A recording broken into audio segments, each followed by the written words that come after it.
Can you guys still hear me okay? Izzy, can you give me a thumbs up if you can hear me? Thank you, girlie. Okie dokie.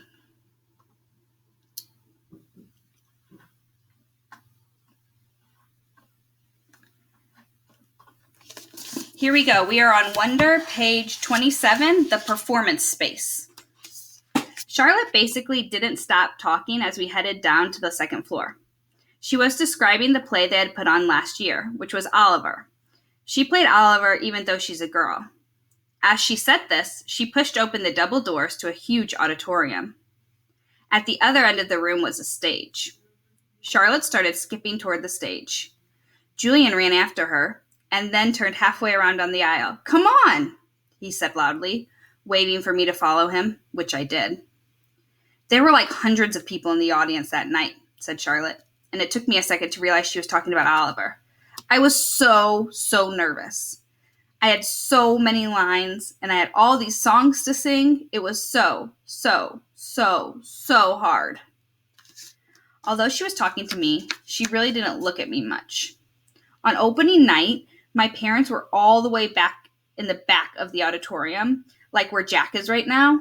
But when the lights are off, you can't really see that far back. So I was like, where are my parents? Where are my parents? And then Mr. Resnick, our theater arts teacher last year, he said, "Charlotte, stop being such a diva." And I was like, okay. And then I spotted my parents and I was totally fine. I didn't forget a single line. While she was talking, I noticed Julian staring at me out of the corner of his eye. This is something I see people do a lot with me. They think I don't know they're staring, but I can tell from the way their heads are tilted. I turn around to see where Jack had gone to. He had stayed to the back of the auditorium like he was bored. "We put on a play every year," said Charlotte. "I don't think he's going to want to be in a school play, Charlotte," said Julian. "You can be in the play without actually being in the play," Charlotte answered, looking at me. "You can do like the lighting. You can do paint for the backdrops." "Oh yeah, whoopee," said Julian, twirling his finger in the air. "But you don't have to take theater arts elective if you don't want to," Charlotte said, shrugging. "There's a dance or chorus or band. There's leadership." "Only dorks take leadership," Julian interrupted. "Julian, you're being so obnoxious," said Charlotte, which made Julian laugh. "I'm taking the science elective," I said. "Cool," said Charlotte. Julian looked directly at me. "The science elective is supposedly the hardest elective of them all," he said. "No offense, but if you've never, ever been in school before, why do you think you're going to suddenly be smart enough to take the science elective? I mean, have you even studied science before? Like real science, not the kind of stuff you do in kits." "Yeah," I nodded. "He was homeschooled, Julian," said Charlotte. "So teachers came to his house?" asked Julian, looking puzzled. "No, his mother taught him," answered Charlotte. "Is she a teacher?" Julian said. "Is your mother a teacher?" Charlotte asked me. "No," I said. "So she's not a real teacher," said Julian, as if that proved his point.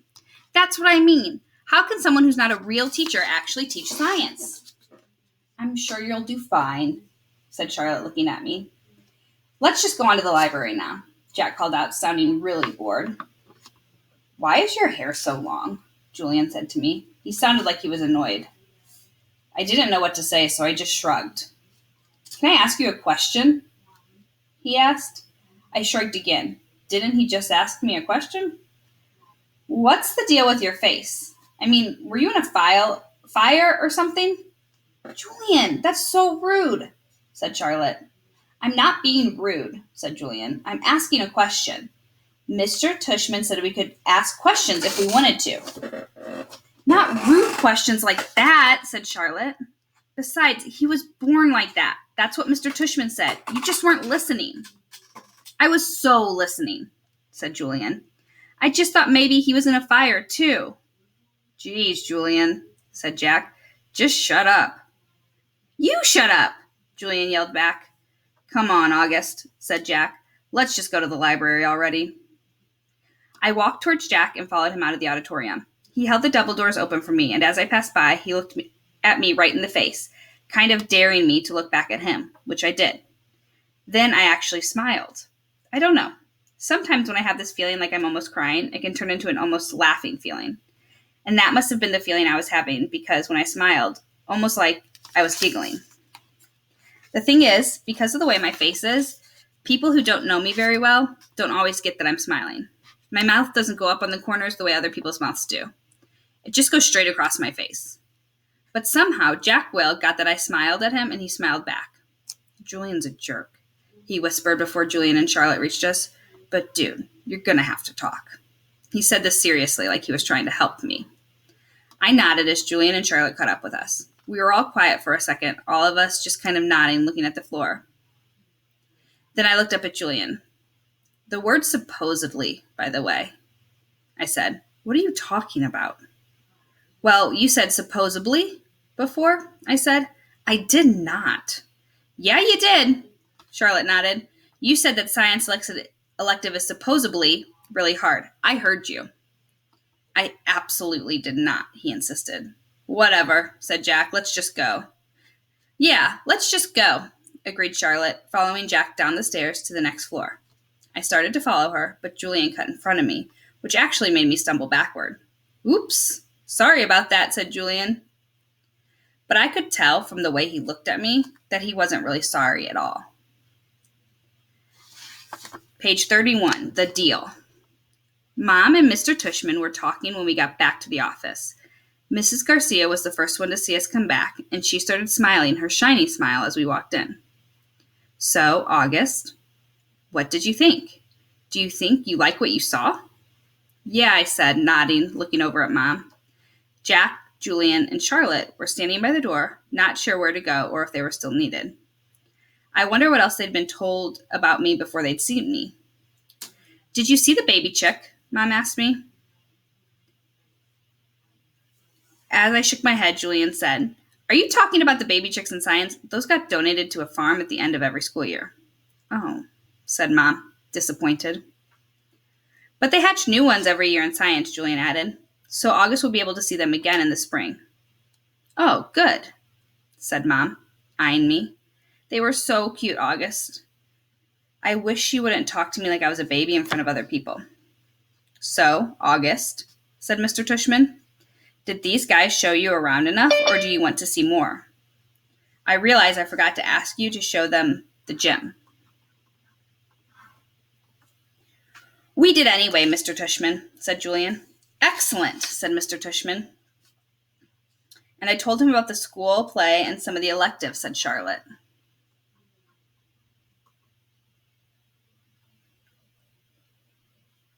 Oh no, she said suddenly. We forgot to show him the art room. That's okay, said Mr. Tushman. But we can show it to him now, Charlotte offered. Don't we have to pick up Via soon? I said to Mom. That was our signal for my telling Mom if I really wanted to leave. Oh, you're right, said Mom, getting up. I could tell she was pretending to check the time on her watch. I'm sorry, everybody. I lost track of time. We have to go pick up my daughter at her new school. She's taking an unofficial tour today. This part wasn't a lie, that Via was checking out her new school today. The part that was a lie was that we were picking her up at the school, which we weren't. She was coming home with Dad later. Where does she go to school? Asked Mr. Tushman, getting up. She's starting Faulkner High School this fall. Wow, that's not an easy school to get into. Good for her. Thank you, said Mom, nodding. It'll be a bit of a schlep, though. The A train down to 86, then the crosstown bus all the way to the east side. Takes an hour that way, but it's just a 15-minute drive. It'll be worth it. I know a couple of kids who got into Faulkner and loved it, said Mr. Tushman. We should really get going, Mom, I said, tugging at her pocketbook. We said goodbye kind of quickly after that. I think Mr. Tushman was a little surprised that we were leaving so suddenly.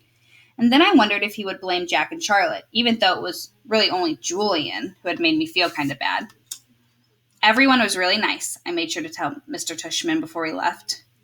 I look forward to having you as a student, said Mr. Tushman, patting my back. Bye, I said to Jack, Charlotte, and Julian. But I didn't look at them or look up at all until I left the building. Page 33, home. As soon as we had walked at least half a block from the school, Mom said, "So, how'd it go? Did you like it?" "Not yet, Mom, when we get home," I said. The moment we got inside the house, I ran to my room and threw myself on my bed. I could tell Mom didn't know what was up, and I guess I really didn't either. I felt very sad and a tiny bit happy at the exact same time, kind of like that laughing, crying feeling all over again. My dog, Daisy, followed me into the room, jumped on the bed, and started licking my face all over. "Who's a good girlie?" I said in my dad voice. "Who's a good girl?" "Is everything okay, sweetness?" Mom said. She wanted to sit down beside me, but Daisy was hogging the bed. "Excuse me, Daisy." She sat down, nudging Daisy over. "Were those kids not nice to you, Augie?" "Oh, no," I said, only half lying. "They were okay." "But were they nice?" Mr. Tushman went out of his way to tell me what sweet kids they were. "Uh-huh," I nodded, but I kept looking at Daisy, kissing her on the nose and rubbing her ear until her back leg did that little flea scratch shake. "That boy Julian seemed especially nice," Mom said. "Oh, no, he was the least nice." "I like Jack, though. He was nice. I thought his name was Jack Will, but it's just Jack." "Wait, maybe I'm getting him confused. Which one was the one with the dark hair that was brushed forward?" "Julian. And he wasn't nice?" "No, not nice." "Oh." She thought for a second. "Okay, so he's the kind of kid who's one way in front of grown-ups and another way in front of kids." "Yeah, I guess. Hate those," she answered, nodding. "He was like, 'So, August, what's the deal with your face?' I said, looking at Daisy the whole time. "Were you in a fire or something?" Mom didn't say anything. When I looked up at her, I could tell she was completely shocked. "He didn't say it in a mean way," I said quickly. "He was just asking." Mom nodded. "But I really liked Jack," I said. "He was like, 'Shut up, Julian.' And Charlotte was like, 'Yeah, you're so rude, Julian.'" Mom nodded again. She pressed her fingers on her forehead like she was pushing against a headache. "I'm so sorry, Augie," she said quietly. Her cheeks were bright red. "No, it's okay. Mom, really. You don't have to go to that school if you don't want to, sweetie." "I want to," I said. "Augie?" "Really, Mom, I want to." And I wasn't lying.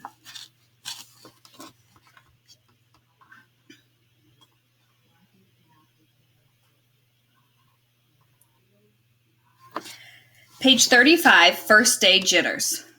Okay, so I admit, the first day of school, I was so nervous let me start over. Okay, so I admit that the first day of school, I was so nervous that the butterflies in my stomach were more like pigeons flying around my insides.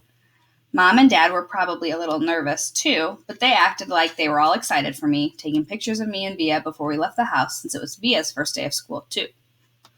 Up until a few days before, we still weren't sure I would be going to school at all. After my tour of the school, Mom and Dad had reversed sides on whether I should go or not. Mom was now the one saying I shouldn't go, and Dad was saying I should.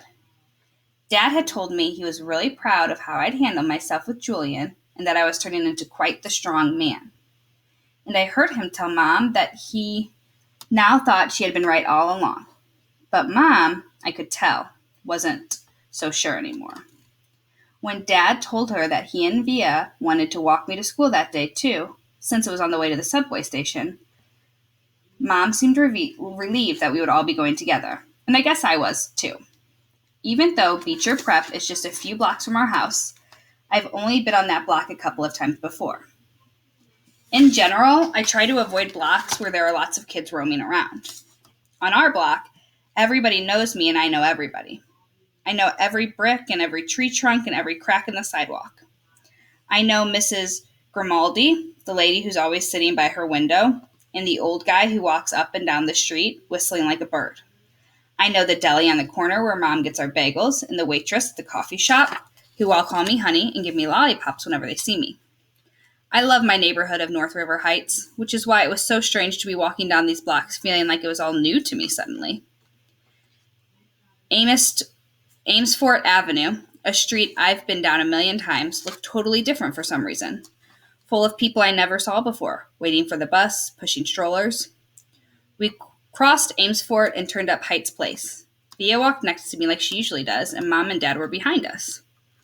As soon as we turned the corner, we saw all the kids in front of the school. Hundreds of them talking to each other in little groups, laughing or standing with their parents, who were talking with other parents. I kept my head way down. Everyone's just as nervous as you are, said Via in my ear. Just remember that this is everybody's first day of school, okay? Mr. Tushman was greeting students and parents in front of the school entrance. I have to admit, so far, nothing bad had happened. I didn't catch anyone staring or even noticing me. Only once did I look up to see some girls looking my way and whispering with their hands cupped over their mouths. But they looked away when they saw me notice them. We reached the front entrance.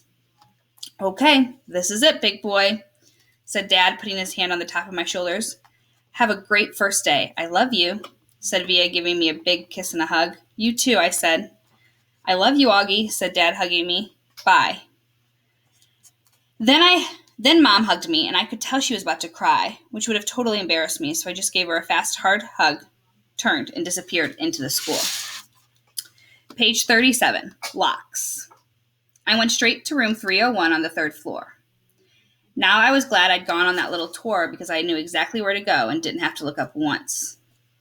I noticed that some kids were definitely staring at me now. I did my thing of pretending not to notice. I went inside the classroom, and the teacher was writing on the chalkboard while all the kids started sitting at different desks.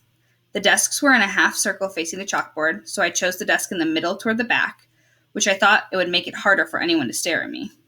I still kept my head way down and just looked up enough from under my banks to see everyone's feet. As the desks started to fill up, I did notice that no one sat down next to me. A couple of times, someone was going to sit next to me and then changed his or her mind at the last minute and sat somewhere else. Hey, August! It was Charlotte, giving me her little wave as she sat down at a desk in the front of the class. Why anyone would ever choose to sit way up front, I don't know. Hey, I said, nodding hello. Then I noticed Julian was sitting a few seats away from her, talking to some other kids. I know he saw me, but didn't say hello. Suddenly, someone was sitting down next to me. It was Jack Will. Jack. What's up? He said, nodding at me. Hey, Jack, I answered, waving my hand, which I admit I immediately wished I hadn't done because it felt kind of uncool. Okay, kids, everybody, settle down, said the teacher. Now facing us, she had written her name, Miss Petosa, on the chalkboard. Everybody, find a seat, please. Come on in, she said to a couple of kids who had just walked in the classroom. There's a seat right there and right there. She had not noticed me yet. Now, first thing I want everyone to do is stop talking and... She noticed me. Put your backpacks down and quiet down. She had only hesitated for a millionth of a second, but I could tell the moment she saw me. Like I said, I'm used to it by now. I'm going to take attendance and then do the seating chart, she continued, sitting on the edge of her desk, next to where 3 neat rows of accordion folders. When I call your name, come on up. I'll hand you a folder with your name on it. It contains your class schedule, your combination lock, which you should not try to open until I tell you to. Your locker number is written on the class schedule. Be forewarned that some lockers are not right outside this class, but down the hall. And before anyone thinks of asking, no, you cannot switch lockers and you can't switch locks. Then if there's time at the end of this period, we're all going to get to know each other a little better, okay? Okay. She picked up the clipboard on her desk and started reading out names. Okay, so Julian Albans, she said, looking up. Julian raised his hand and said here at the same time. Hi, Julian, she said, making a note on her seating chart. She picked up the very first folder and held it out to him. Come pick it up, she said. Kind of no nonsense. He got up and took it from her. Zima Chin? She handed a folder to each kid as she read off their names. A's went down the list, I noticed. The seat next to me was the only seat still empty, even though there were 2 kids sitting at one desk just a few seats away. When she called the name of all of them, a big kid named Henry Joplin, who already looked like a teenager, said, Henry, there's a desk right over there. Why don't you take that seat, okay? She handed him his folder and pointed to the desk next to mine. Although I didn't look at him directly, I could tell Henry did not want to move next to me, just by the way he dragged his backpack on the floor as he came over, like he was moving in slow motion. Then he plopped his backpack up really high on the right side, so it was kind of like a wall between his desk and mine. Maya Markowitz, Miss Petosa was saying. Here, said a girl about 4 desks from me. Miles Norrie? Here, said the kid that had been sitting with Henry Joplin. As he walked back to his desk, I saw him shoot Henry a poor you look. August Pullman? Said Miss Petosa. Here, I said quietly, raising my hand just a little bit. Hi, August, she said, smiling at me very nicely when I went to get my folder. I felt everyone's eyes burning into my back for a few seconds. I stood in front of the class, and everybody looked down when I walked back to my desk. I resisted spinning the combination lock when I sat down, even though everyone else was doing it, because she had specifically told us not to. I was already pretty good at opening locks anyway, because I've used them on my bike. Henry kept trying to open his lock, but couldn't do it. He was getting frustrated and kind of cursing under his breath. Miss Petosa called out the next few names. The last name was Jack Will. After she handed Jack his folder, she said, Okay, so everybody write your combinations down somewhere safe that you won't forget, okay? But if you do forget, which happens at least 3.2 times per semester, Mrs. Garcia has a list of all the combinations. Now go ahead, take your locks out of your folders and spend a couple minutes practicing how to open them. Though I know some of you went ahead and did that anyway. She was looking right at Henry when she said that. And in the meantime, I'll tell you guys a little something about myself, and then you guys can tell me a little about yourself, and we'll get to know each other. Sound good? Good. She smiled at everyone, though I felt like she was smiling at me the most. It wasn't a shiny smile like Mrs. Garcia's, but a normal smile, like she meant it. She looked very different from what I thought teachers were going to look like. I guess I thought she'd look like Miss Fowl from Jimmy Neutron, an old lady with a big bun on the top of her head. But in fact, she looked exactly like Mon Mothma from Star Wars Episode 4. Haircut kind of like a boy's and a big white shirt kind of like a tunic. She turned around and started writing on the chalkboard. Henry still couldn't get his lock open, and he was getting more and more frustrated every time someone else popped one open. He got really frustrated when I was able to open mine on the first try. The funny thing is, he hadn't put the backpack between us. I most definitely would have offered him help.